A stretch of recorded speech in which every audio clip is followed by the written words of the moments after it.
Praise the Lord. പുറപ്പാട് പുസ്തകം 12-ാം അധ്യായം 1 മുതൽ 51 വരെയുള്ള തിരുവചനങ്ങൾ.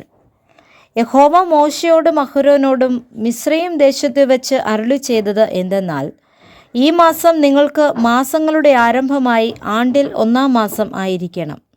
നിങ്ങൾ ഇസ്രായേലിൻ്റെ സർവ്വസംഘത്തോടും പറയേണ്ടതെന്തെന്നാൽ, ഈ മാസം 10-ാം തീയതി അതത് കുടുംബത്തിന് ഒരു ആട്ടിൻകുട്ടി വീതം ഓരോരുത്തൻ ഓരോ ആട്ടിൻകുട്ടിയെ എടുക്കണം. ആട്ടിൻകുട്ടിയെ തിന്നുവാൻ വീട്ടിലുള്ളവർ പോരായെങ്കിൽ ആളുകളുടെ എണ്ണത്തിനൊത്തവണ്ണം അവനും അവൻ്റെ വീട്ടിനടുത്ത അയൽക്കാരനും കൂടി അതിനെ എടുക്കണം. ഓരോരുത്തൻ തിന്നുന്നതിന് ഒത്തവണ്ണം കണക്ക് നോക്കി നിങ്ങൾ ആട്ടിൻകുട്ടിയെ എടുക്കണം. ആട്ടിൻകുട്ടി ഊനമില്ലാത്തതും 1 വയസ്സ് പ്രായമുള്ള ആണുമായിരിക്കണം. അത് ചെമ്മരിയാടോ കോലാടോ ആകാം. ഈ മാസം 14-ാം തീയതി വരെ അതിനെ സൂക്ഷിക്കണം. ഇസ്രായേൽ സഭയുടെ കൂട്ടമെല്ലാം സന്ധ്യാസമയത്ത് അതിനെ അറുക്കണം. അതിൻ്റെ രക്തം കുറെ എടുത്ത് തങ്ങൾ തിന്നുന്ന വീടുകളുടെ വാതിലിൻ്റെ കട്ടളക്കാൽ രണ്ടിന്മേലും കുറുമ്പടിമേലും പുരട്ടണം. അന്നു രാത്രി അവർ തീയിൽ ചുട്ടതായ ആ മാംസവും പുളിപ്പില്ലാത്ത അപ്പവും തിന്നേണം. കയ്പ് ചീരയോടുകൂടെ അത് തിന്നേണം. തലയും കാലും അന്തർഭാഗങ്ങളുമായി തീയിൽ ചുട്ടിട്ടല്ലാതെ പച്ചയായിട്ടോ വെള്ളത്തിൽ പുഴുങ്ങിയതായിട്ടോ തിന്നരുത്. പിറ്റന്നാൾ കാലത്തേക്ക് അതിലൊന്നും ശേഷിപ്പിക്കരുത്. പിറ്റന്നാൾ കാലത്തേക്ക് ശേഷിക്കുന്നത് നിങ്ങൾ തീയിലിട്ട് ചുട്ടുകളയണം.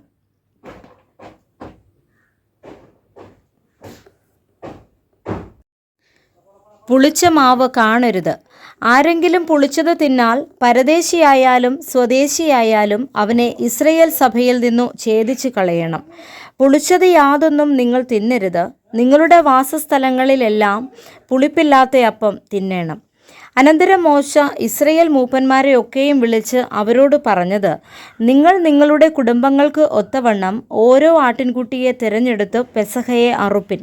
ഈസോപ്പ് ചെടിയുടെ ഒരു കെട്ടെടുത്ത് കിണ്ണത്തിലുള്ള രക്തത്തിൽ മുക്കി കിണ്ണത്തിലുള്ള രക്തം കുറുമ്പടിമേലും കട്ടളക്കാൽ രണ്ടിന്മേലും തേക്കണം. പിറ്റന്നാൾ വെളുക്കും വരെ നിങ്ങളിൽ ആരും വീടിൻ്റെ വാതിലിന് പുറത്തിറങ്ങരുത്. യഹോവ മിസ്രയീമ്യരെ ദണ്ഡിപ്പിക്കേണ്ടതിന് കടന്നുവരും. എന്നാൽ കുറുമ്പടിമേലും കട്ടളക്കാൽ രണ്ടിന്മേലും രക്തം കാണുമ്പോൾ യഹോവ വാതിൽ ഒഴിഞ്ഞു കടന്നു പോകും. നിങ്ങളുടെ വീടുകളിൽ നിങ്ങളെ ദണ്ഡിപ്പിക്കേണ്ടതിന് സംഹാരകൻ വരുവാൻ സമ്മതിക്കുകയുമില്ല. ഈ കാര്യം നീയും പുത്രന്മാരും ഒരു നിത്യനിയമമായി ആചരിക്കണം. യഹോവ അരുളി ചെയ്തതുപോലെ നിങ്ങൾക്ക് തരുവാനിരിക്കുന്ന ദേശത്ത് നിങ്ങൾ എത്തിയ ശേഷം നിങ്ങൾ ഈ കർമ്മം ആചരിക്കണം. ഈ കർമ്മം എന്തെന്ന് നിങ്ങളുടെ മക്കൾ നിങ്ങളോട് ചോദിക്കുമ്പോൾ, മിസ്രയീമ്യരെ ദണ്ഡിപ്പിക്കയിൽ മിസ്രയീമിലിരുന്ന ഇസ്രായേൽ മക്കളുടെ വീടുകളെ ഒഴിഞ്ഞു കടന്ന് നമ്മുടെ വീടുകളെ രക്ഷിച്ച യഹോവയുടെ പെസഹായാഗമാകുന്നു ഇത് എന്ന് നിങ്ങൾ പറയണം. അപ്പോൾ ജനം കുമ്പിട്ട് നമസ്കരിച്ചു. ഇസ്രായേൽ മക്കൾ പോയി അങ്ങനെ ചെയ്തു. യഹോവ മോശയോടും അഹരോനോടും കൽപ്പിച്ചതുപോലെ തന്നെ അവർ ചെയ്തു. അർദ്ധരാത്രിയിലോ സിംഹാസനത്തിലിരുന്ന ഫറവോന്റെ ആദ്യജാതൻ മുതൽ കുണ്ടറയിൽ അരകെട്ടിയും കാലിന് ചെരുപ്പിട്ടും കയ്യിൽ വടി പിടിച്ചും കൊണ്ട് നിങ്ങൾ തിന്നേണം. തിടുക്കത്തോടെ നിങ്ങൾ തിന്നേണം. അത് യഹോവയുടെ പെസഹയാകുന്നു. ഈ രാത്രിയിൽ ഞാൻ മിസ്രയീം ദേശത്തുകൂടെ കടന്ന് മിസ്രയീം ദേശത്തുള്ള മനുഷ്യൻ്റെയും മൃഗത്തിൻ്റെയും കടിഞ്ഞൂലിനെയൊക്കെയും സംഹരിക്കും.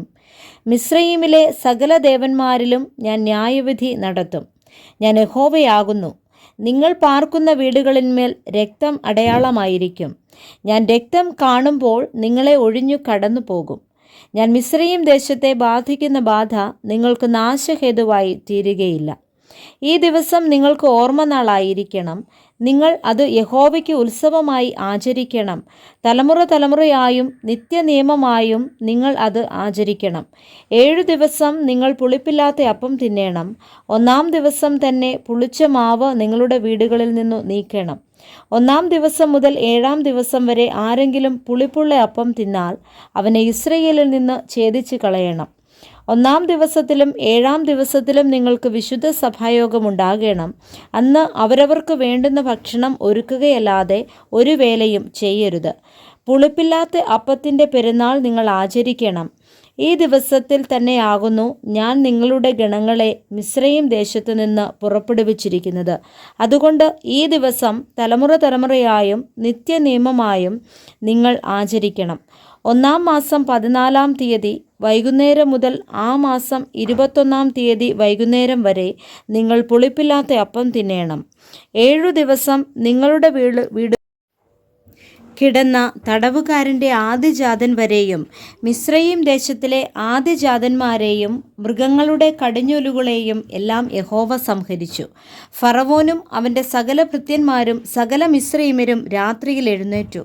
മിസ്രയീമിൽ വലിയൊരു നിലവിളിയുണ്ടായി. ഒന്നും മരിക്കാതെ ഒരു വീടും ഉണ്ടായിരുന്നില്ല. അപ്പോൾ അവൻ മോശയെയും അഹരോനെയും രാത്രിയിൽ വിളിപ്പിച്ചു. നിങ്ങൾ ഇസ്രായേൽ മക്കളുമായി എഴുന്നേറ്റ് എൻ്റെ ജനത്തിൻ്റെ നടുവിൽ നിന്ന് പുറപ്പെട്ട് നിങ്ങൾ പറഞ്ഞതുപോലെ പോയി യഹോവയെ ആരാധിപ്പിൻ. നിങ്ങൾ പറഞ്ഞതുപോലെ നിങ്ങളുടെ ആടുകളെയും കന്നുകാലികളെയും കൂടെ കൊണ്ടുപോയിക്കൊള്ളുവിൻ. എന്നെയും അനുഗ്രഹിപ്പിൻ എന്ന് പറഞ്ഞു. മിസ്രയീമ്യർ ജനത്തെ നിർബന്ധിച്ചു വേഗത്തിൽ ദേശത്തു നിന്ന് അയച്ചു. ഞങ്ങളെല്ലാവരും മരിച്ചു പോകുന്നു എന്ന് അവർ പറഞ്ഞു. അതുകൊണ്ട് ജനം കുഴച്ച മാവ് പുളിക്കുന്നതിന് മുമ്പേ തൊട്ടികളോട് കൂടെ ശീലകളിൽ കെട്ടി ചുമലിലെടുത്തു കൊണ്ടുപോയി. ഇസ്രായേൽ മക്കൾ മോശയുടെ വചനമനുസരിച്ച് മിസ്രയീമ്യരോട് വെള്ളിയാഭരണങ്ങളും പൊന്നാഭരണങ്ങളും വസ്ത്രങ്ങളും ചോദിച്ചു. യഹോവ മിസ്രയീമ്യർക്ക് ജനത്തോട് കൃപ തോന്നിയതുകൊണ്ട് അവർ ചോദിച്ചതൊക്കെയും അവർ അവർക്ക് കൊടുത്തു. അങ്ങനെ അവർ മിസ്രയീമ്യരെ കൊള്ളയിട്ടു. എന്നാൽ ഇസ്രായേൽ മക്കൾ കുട്ടികളൊഴികെ ഏകദേശം 6 ലക്ഷം പുരുഷന്മാർ കാൽനടയായി റമസേസിൽ നിന്ന് സുക്കോത്തിലേക്ക് യാത്ര പുറപ്പെട്ടു. വലിയൊരു സമ്മിശ്ര പുരുഷാരവും ആടുകളും കന്നുകാലികളുമായി അനവധി മൃഗങ്ങളും അവരോട് കൂടെ പോന്നു.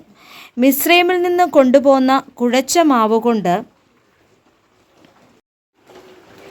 അവർ പുളിപ്പില്ലാത്ത ദോശ ചുട്ടു. അവരെ മിസ്രയീമിൽ ഒട്ടും താമസിപ്പിക്കാതെ ഓടിച്ചു കളയുകയാൽ അത് പുളിച്ചിരുന്നില്ല. അവർ വഴിക്ക് ആഹാരമൊന്നും ഒരുക്കിയിരുന്നതുമില്ല. ഇസ്രായേൽ മക്കൾ മിസ്രയീമിൽ കഴിച്ച പരദേശവാസം 430 സംവത്സരമായിരുന്നു. 430 സംവത്സരം കഴിഞ്ഞിട്ട് ആ ദിവസം തന്നെ യഹോവയുടെ ഗണങ്ങളൊക്കെയും മിസ്രയീം ദേശത്തു നിന്ന് പുറപ്പെട്ടു. യഹോവ അവരെ മിസ്രയീം ദേശത്തു നിന്ന് പുറപ്പെടുവിച്ചതിനാൽ ഇത് അവന് പ്രത്യേകമായി ആചരിക്കേണ്ടുന്ന രാത്രിയാകുന്നു. ഇതുതന്നെ ഇസ്രായേൽ മക്കളൊക്കെയും തലമുറയായി യഹോവയ്ക്ക് പ്രത്യേകം ആചരിക്കേണ്ടുന്ന രാത്രി. യഹോവ പിന്നെയും മോശയോടും അഹരോനോടും കൽപ്പിച്ചത്, പെസഹായുടെ ചട്ടം ഇതാകുന്നു: അന്യജാതിക്കാരനായ ഒരുത്തനും അത് തിന്നരുത്. എന്നാൽ ദ്രവ്യം കൊടുത്തു വാങ്ങിയ ദാസനൊക്കെയും പരിച്ഛേദന ഏറ്റ ശേഷം അത് തിന്നാം. പരദേശിയും കൂലിക്കാരനും അത് തിന്നരുത്. അതത് വീട്ടിൽ വച്ച് തന്നെ അത് തിന്നേണം. ആ മാംസം ഒട്ടും വീട്ടിന് പുറത്ത് കൊണ്ടുപോകരുത്. അതിൽ ഒരസ്ഥിയും ഒടിക്കരുത്. ഇസ്രായേൽ സഭയൊക്കെയും അത് ആചരിക്കണം. ഒരു അന്യജാതിക്കാരൻ നിന്നോടുകൂടെ പാർത്ത് യഹോവയ്ക്ക് പെസഹ ആചരിക്കണമെങ്കിൽ അവനുള്ള ആണൊക്കെയും പരിച്ഛേദന ഏൽക്കണം. അതിൻ്റെ ശേഷം അത് ആചരിക്കേണ്ടതിന് അവന് അടുത്തു വരാം. അവൻ സ്വദേശിയെപ്പോലെ ആകും. പരിച്ഛേദനയില്ലാത്ത ഒരുത്തനും അത് തിന്നരുത്. സ്വദേശിക്കും നിങ്ങളുടെ ഇടയിൽ പാർക്കുന്ന പരദേശിക്കും ഒരു ന്യായപ്രമാണം തന്നെ ആയിരിക്കണം. ഇസ്രായേൽ മക്കളൊക്കെയും അങ്ങനെ ചെയ്തു. യഹോവ മോശയോടും അഹരോനോടും കൽപ്പിച്ചതുപോലെ തന്നെ അവർ ചെയ്തു. അന്നു തന്നെ യഹോവ ഇസ്രായേൽ മക്കളെ ഗണമായി മിസ്രയീം ദേശത്തു നിന്ന് പുറപ്പെടുവിച്ചു. Praise the Lord. വായിച്ച തിരുവചനങ്ങളാൽ കർത്താവ് നമ്മളെ ധാരാളമായി അനുഗ്രഹിക്കട്ടെ. ആമേൻ.